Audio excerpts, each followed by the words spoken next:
जय श्री महाकाल। कई साधक अनेक ईश्वर की कृपा प्राप्ति के लिए विधियां अपनाते हैं, मंत्रों का चयन करते हैं, गुरु का चयन करते हैं, कई बहुत पूजा करते हैं, बहुत बड़े नियम का पालन करते हैं, फिर भी उन्हें देवता का संरक्षण नहीं मिलता है, देवता का लाभ नहीं होता है और वो निरंतर दुखी होते चले जाते हैं। ऐसा क्यों होता है, क्या कारण होते हैं? आज कुछ कारण आप लोगों को मैं बताऊंगा जो कि मेरे परीक्षण द्वारा हैं। जब कोई साधना या सिद्धियां करता है तो अनुभव उसमें आपको साधना करने में, क्रियाएं करने में मदद करता है। मैं ये नहीं कहता हूँ कि आप लोग इस अनुभव से बिल्कुल सफल हो जाएंगे, पर आप लोगों को उससे जो त्रुटियां करते हो उससे सीख मिलेगी कि हमने एक बार जो त्रुटियां की हैं वो दोबारा ना हो जाए। आपको उचित अगर जानकारी नहीं रहेगी, आप निश्चित तौर पे त्रुटियां करते रहोगे। सर्वप्रथम आपको क्या करना है, कोई मंत्र चयन कर रहे हो, कोई अगर मंत्र किसी गुरु के मार्गदर्शन से आपको मंत्र मिला है तो सर्वप्रथम मंत्रों की जांच कर ले। मंत्र अशुद्ध नहीं होने चाहिए। आज में किताबों के भी मंत्र उठाओगे, शास्त्रों के, तो इस शास्त्र में कुछ और मंत्र लिखा, उसी मंत्र में अगले शास्त्र में सामने का वही है, लास्ट में बीच में और शब्द घुसे रहते हैं। मंत्र किसी भी अवस्था में अशुद्ध नहीं होने चाहिए, पहली बात। इसलिए मंत्रों की जानकारी आपको अवश्य होनी चाहिए, उसके भेद पता होने चाहिए और उसका शब्दों का ज्ञान होना चाहिए। ऐसा नहीं कि कोई आपके मुंह में कुछ ठूंस दिया, आपने देखा नहीं कि ये पानी है कि जहर है, पी लिए और दुनिया से विदा ले लिए, ऐसा नहीं होना चाहिए। इसलिए मंत्रों का जो चयन करें, जो साधनाएं करें, वो निश्चित तौर पे यह जांच लें या जंचवा लें कि मंत्र शुद्ध है और मंत्र का एक एक वर्ड ठीक है, उसमें गलत चीज़ें ऐड नहीं है। क्योंकि कभी कभी क्या होता है, जैसे आपने हुम जोड़ दिया, फट जोड़ दिया, तो ये आपको नहीं पता होगा कि हुम जोड़ने का क्या मतलब हो गया, फट जोड़ने का क्या मतलब हो गया। और यही लोग, साधक लोग क्या होते हैं ना कि गुमराह हो जाते हैं। किसी भी शक्ति को आप क्रोध से बुलाओगे कभी नहीं आएगी, या उतना आप में सक्षम होना चाहिए कि अपना क्रोध उस शक्ति को दिखा सको। पहले ही आप हाथ पैर दबाते हुए गुरुओं जन के चल रहे तो इतना कहाँ से बल आ जाएगा। इसलिए मंत्रों का चुनाव ठीक से करें। दूसरा होता है गुरु। ऐसा नहीं है कि कोई भी उठ के आए उसको गुरु बना लो, वो सिर्फ लालच की कैटेगरी होती है, मिलना आना जाना कुछ नहीं है।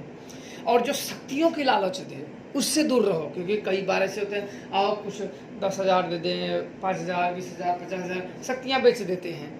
ये क्या बेचेंगे, इनके पास खुद ही नहीं रहता है तो बेचेंगे क्या। और अगर जिसके पास रहता है वो उसका मोल जानता है कि कैसे कह दोगे कि शक्तियों से कि तुम जाओ इसके पास, वो तो सब जानती हैं कि इंसान तो पैसे के लिए क्या नहीं कर रहे दे रहा है। तो इस चीज़ से बचें, अपने मेहनत का ही इस्तेमाल करें। गुरु सोच समझ के बनाएं, बहुत सोच समझ के। और जिसको गुरु बनाएं, अगर वो ठीक नहीं तो दूसरा भी गुरु बना ले, दूसरा गुरु। क्योंकि कहते हैं गुरु तो बनाए पर ज्ञान नहीं। अब ज्ञान कैसे, जब उसके पास ज्ञान रहेगा तब ना देगा। वो तो खुद ही बेचारा आ गया इधर उधर की। कई लोग क्या करते हैं, इधर उधर का ज्ञान चुरा के अपने में डाल देते हैं और फिर मंत्र दे देते हैं और बोलते हैं किसी को बताना मत। मैं इसलिए ऐसी चीज़ बता रहा हूँ कि मेरा ही खुद मंत्र लोग चुरा चुरा के अपने शिष्यों को देते हैं। जब वो बेचारे भटक भटक के मेरे पास आते हैं तो ये होता है, अरे यार ये तो बहुत, और ये समाज में नहीं आने देंगे। और ये उनके रहते गुरु की तो अपमान कर रहा है, ये कर रहा है। गुरु जो होता है ऐसी शब्द बिल्कुल जो वो शिष्य बोले है वो है, उसको छोड़ कर देते हैं। ऐसा होना चाहिए, उस पर अंकुश मत लगाओ। जिंदगी छोटी सी है, जीने दो, अंकुश उस पर बिल्कुल मत लगाओ। हो सके तो उसको मदद कर दो, उसके कुछ देख के उसका जो मार्ग है प्रशस्त कर दो ताकि उसका भला हो। और इससे क्या होगा, अपने अंदर मेल नहीं रहेगा तो कभी दुख नहीं होगा। तीसरा कारण होता है स्थान का चुनाव। हर मंत्रों की साधनाएं घर में नहीं की जाती हैं, घर से बाहर खुले आसमान में। तो मंत्रों का स्थान का चुनाव बहुत जरूरी होता है। जैसे जंगल हुआ, पहाड़ हुआ, शिवाला हुआ, उनमें से सबसे उत्तम होता है पहाड़, सबसे उत्तम साधनाओं में। क्योंकि मैंने सभी जगह साधनाएं की हैं, वहाँ लगभग अब कई गुना एक एक दिन में जब कृपा मिल जा रहा है, शक्तियों के दर्शन मिल जा रहे हैं, स्वप्न दर्शन हो जा रहे हैं, कुछ अन्य प्रकार से हो जा रहे हैं, तो पहाड़ों को तो मैं सबसे बेस्ट मानता हूँ कि जो पहाड़ों की सिद्धियाँ होती हैं उसका कोई तोड़ नहीं है। अब रही शमशान में कराने वाले, तो देखो शमशान साधनाएं साधक इतना जल्दी नहीं होता है। अब ज़्यादातर शमशानी साधक ऐसे ही टुल्लपुंज, बस वो लैटरिन पे कुछ किशमिश छुहाड़े छिड़क के वो कुल्फी थोड़ी हो जाएगा, आइसक्रीम थोड़ी हो जाएगा।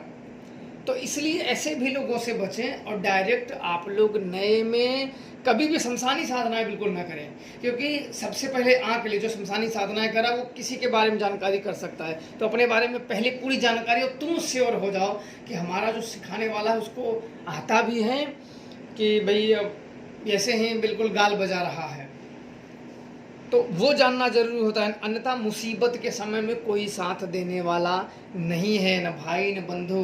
जब ये सब साथ छोड़ देते हैं तो बाहरी व्यक्ति है, पैसे का लोभी। जब कोई व्यक्ति पैसे में, बिल्कुल पैसे में जब बिक जाता है कि हमें ये शक्तियाँ वो शक्तियाँ, अगर वो तुम्हें कुछ होता है, कुछ जब हो जाएगा तो तुम्हारे पास पैसे नहीं रहेंगे, तो तुम उसे नहीं दोगे तो वो तुम्हारा कुछ नहीं करेगा और मर जाओगे, अपने हाथों से मौत को गले लगा लोगे। इसलिए इस चीज़ को बड़ा ध्यान रखें। अब आती है नेक्स्ट जो बातें आती हैं, स्थान का आपने चुनाव कर लिया। कई में घर में साधनाएं होती हैं, कई बाहर होती हैं, बाहर की ज़्यादा फलीभूत होती हैं। अब अपना मन, जो मन है होता है वो बिल्कुल पवित्र होना चाहिए, बिल्कुल सात्विक आचरण के होना चाहिए। किसी भी, इतना ध्यान रखना, आप वेदों पुराणों को अगर पढ़ते हैं तो वेदों पुराणों में सीधा लिखा हुआ है कि साधना जब तक चल रही है, किसी काल में आपने नशा कर लिया, सिद्धि उसी समय तत्काल खत्म हो जाती है। किसी भी प्रकार के व्यसन और छौर कर्म नहीं करने चाहिए, जैसे बाल कटाना, नाखून काटना, ये वो, सेंट मारना, तेल लगाना। साधना काल में ऐसे बिल्कुल ना करें। स्नान करें, कोई साबुन ना लगाएं, बिल्कुल आप मिट्टी लगा सकते हो, पर वैसी चीज़ें बिल्कुल ही ना करें जिसमें वो हो। और नशा से अन्य व्यसन, जो व्यसन पदार्थ हैं, नशेड़ी चीज़ें हैं, चाहे गुटखा हुआ, तम्बाकू हुआ, सिगरेट हुआ, शराब हुआ, बीड़ी हुआ, ये सब बिल्कुल दूर रहें। ये सब करने वाले सिर्फ प्रेत के पुजारी होते हैं, ये आप ध्यान रख लो। ये क्या करते हैं ना, थोड़ा बहुत, जैसे क्या होता है, कोई नशा कर लिया, कोई दारू पी के दिखता है, कोई गांजा पी के, कोई बीड़ी पी के, कोई सिगरेट पी के, तो ये क्या होता है, पी के थोड़ा सा इनका मन गुनगुनाने लगता है, तो अपने मन की ही बनावटी बातें बोलने लगते हैं। और सामने तो तुम, हाँ गुरु जी, हाँ गुरु, तुम्हें तो खुद भी नहीं पता है, वो तो सभी जगह पानी पी रहा है। तो वो भी बड़ा ध्यान रखना, क्योंकि जैसा गुरु बनाओगे वैसे ही संस्कार आप में आएंगे। तो संस्कार सर्वोपरि होता है, अन्यथा ऐसी चीज़ों पे एक मोड़ बदलते हैं, समाज बदलता है। इन चीज़ों को बहुत ध्यान रखें और अच्छे चीज़ों से ही जो लोग हैं उन्हीं से, जो गुरु मंत्र लेना हो उन्हीं लोगों से लें, ताकि आपका पार लग जाए। अब जो आती है कि गुरु पूजा आपको करनी है, शिव पूजा आपको करनी है, गणेश पूजा करनी है, फिर अपने जो इष्ट देवता है उनकी भी पूजा। नाम अगर ना पता हो तो हे मेरे कुल के देवता, मैं यह क्रिया कर रहा हूँ, मुझे आपका नाम ज्ञात नहीं है, इस क्रिया में सफलता के लिए मुझे आशीर्वाद दे। ये अवश्य उनसे कह ले। इससे होगा कि अज्ञात ही सही, पर उनके आपने सामने नतमस्तक होके सफलता का आशीर्वाद मांगा तो आपका बुरा बिल्कुल नहीं करेंगे। तो वह करें, और फिर निरंतर जो संख्या आपने निर्धारित किया है, 2 माला, 4 माला, 10 माला, 20 माला, 50 माला, उससे कम ज़्यादा ना हो, और समय का फेरबदल ना हो। जैसे आपने कहा कि 10 बजे, ज़्यादातर रात्रि वाली साधना 10 बजे के बाद की जा सकती है। और जो भी सामग्री आप लाएं, फूल लाएं, उसे भी धो लें, क्योंकि आप फूल, कई लोगों ने कैसा, कोई मांस बेचने वाला हाथ लगा के दिया हो, कोई क्या हो, तो आप उस चीज़ को धो लें। धोने के बाद आप जो, जैसे आप अगर सात्विक पूजा करते हैं, जैसे फल, केला, अन्य चीज़ें जो फल फूल वाले आहार वाली चीज़ें चढ़ाएं, उसे भी आप धो लें। धोने के बाद साधना काल करने से पहले आप स्नान करें। स्नान करने के बाद फिर नया वस्त्र पहने जो उस देवता के पसंद हो। जैसे हनुमान जी को लाल पसंद होता है, वैसे हर देवता के अलग अलग, और उनकी दिशा भी अलग अलग होती है। तो अगर किसी मंत्र साधनाओं में दिशा निर्देश है तो उस दिशा में करें, जब कोई साधनाओं में दिशा निर्देश नहीं तो किसी भी दिशा में कर सकते हो। वैसे साधना में उत्तर की दिशा सबसे बेस्ट मानी जाती है। क्यों मानी जाती है? कि उत्तर की तरफ कैलाश है, इसलिए उनकी तरफ मुंह करके किया जाए। इसलिए अधिकतर साधनाएं जिसमें साधना का दिशा का विधान नहीं होता है, उसमें अधिकतर लोग उत्तर की तरफ साधनाएं करते हैं, कई लोग पूरब की तरह करते हैं। उत्तर में ज़्यादा बेस्ट रहता है। मारण कर्म करने के लिए दक्षिण दिशा में की तरफ की जाती है। दक्षिण दिशा में जैसे काली का कोई भी स्वरूप हुआ, इनकी साधनाएं की जाती है, क्योंकि ये प्रचंड शक्ति है, ये किसी के काबू में जल्दी नहीं, ये आती ही नहीं, इनको तो कोई रोक भी नहीं सकता। ये अलग शक्तियाँ होती हैं, तांत्रिकों अधिष्ठात्री, शमशान जिनका आवास है। अब ये सब ने आपने कर लिया, अब आपने जो भोग अर्पण करना है उसको भी मंत्र जो आते हैं वेदों के मंत्र पवित्र हो वाले, वो आप अन्य स्रोतों से आप ढूंढ लें, उसको आप याद कर ले। सभी सामग्री को उस पर जल छिड़क के पवित्र कर लें, आसन भी सब कुछ पवित्र कर ले, अपने देह को भी पवित्र कर लें। इसके बाद आप सब पूजा करने के बाद अपने जो डीह पड़ता है उससे भी आज्ञा लेने के बाद तब आप उसका ध्यान करें, जिस शक्ति का आप करना चाहते हैं उसका ध्यान करें, फिर उनके मंत्रों का आप जप करें। और ध्यान रखना चाहिए इस बीच पूरी क्रिया में किसी से अपनी वाहवाही अपने मुंह से नहीं लूटना चाहिए। अरे मैं तो ये कर रहा था, मुझे तो ऐसे हो गया, ये हो गया, वो हो गया। क्या होता है कि सारे अनुभव जब खोल दोगे ना तो बंद हो जाएंगे, फिर कुछ नहीं मिलेगा। इसलिए बिल्कुल इधर उधर की बुराई करने वालों से बिल्कुल दूर रहना चाहिए, क्योंकि जो किसी की बुराई करता है असल में वो सबसे बुरा होता है। बुराई होती है पर उसमें देखा जाता है कि हाँ भाई जितना हो उतना ही, पर हमेशा ही किसी की बुराई, किसी का काम बिगाड़ने में कई ऐसे होते हैं ना, लालची भी होते हैं, दुर्गुणी, ये हर समय अपने साफ रहने का मार्ग ढूंढ लेते हैं। ऐसे लोगों से दूर रहो। साधना काल में अत्यधिक कम वचनों का प्रयोग करें, हो सके तो बोले ही ना। अगर किसी के गुरु के सानिध्य में साधना कर रहे हैं तब देखना जितने भी गुरु भाई हैं उनसे किसी से कभी कांटेक्ट मत करना। मान लो हो सकता है कि तुम्हें कम मिला हो, सामने वाले को ज़्यादा मिला हो, तो तुम क्या कंपेयर करने लगोगे। जब कंपेयर करने लगोगे तो साधना उसी समय आप खंडित कर दोगे। मुझे क्यों नहीं मिला, मेरे में क्या कमी है, क्या नहीं है। सबका अपना अपना आभा मंडल होता है, अपनी अपनी ऊर्जाएं होती हैं, और जिस पे शक्तियाँ आ गई उसे मिल जाता है। तो ऐसा नहीं, क्योंकि अधिकतर लोग किसी के पास जाते हैं तो अधिकतर लोग क्या करते हैं, इधर उधर मिल के जो चापलूस होते हैं ना, मिला के भ्रमित करने लगते हैं। हालांकि उनकी लालच होती है, पर कोई भी व्यक्ति अपनी लालचों को खुल के नहीं कहता। वो लोग भरमाना शुरू कर देते हैं और पथ से ऐसे हटा देते हैं। मैंने भी कई ऐसे गुरुओं के पास से जब मेरे पास सीखने आए, और कई ऐसे कि भटका के जब चले गए बेचारे, जब फिर ही भूत प्रेत में जब समस्या आ गई तो भटकाने वाला फिर नहीं दिखेगा आपको, वो भटकाने वाला दिखेगा ही नहीं। हाँ भैया तुम कैसे हो, कैसे नहीं। इसलिए साधना मार्ग ऐसा है, मेहनत का मार्ग है, सच्चे हृदय का मार्ग है। अगर मन सच्चा नहीं है, किसी कोने अगर कपट है, तो आज न कर वो कपट सिर उठाएगा ही उठाएगा, उसमें कोई दो राय नहीं है। और उसका कपट भरा जो शकल है वो सामने प्रत्यक्ष होगा।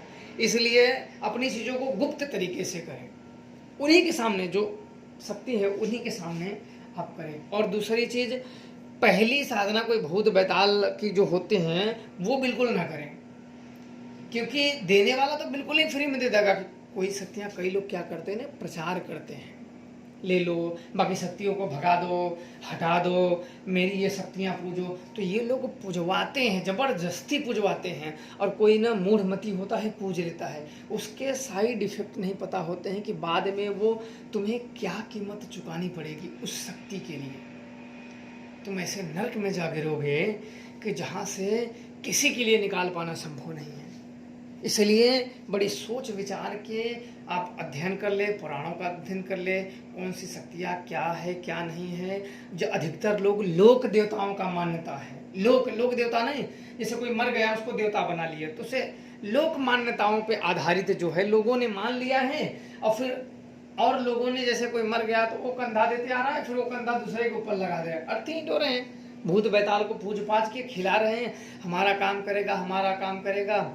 वो करेगा, ये करेगा, पर वो नहीं जानते हैं कि जितना हम उससे जुड़ते जाएंगे उतना वो हमें अंदर ही अंदर खाता चला जाएगा, अंदर अंदर खाता चला जाएगा। और लालच भरी दुनिया में आप ऐसे फंस जाओगे जहाँ से वापस लौट पाना बहुत मुश्किल है।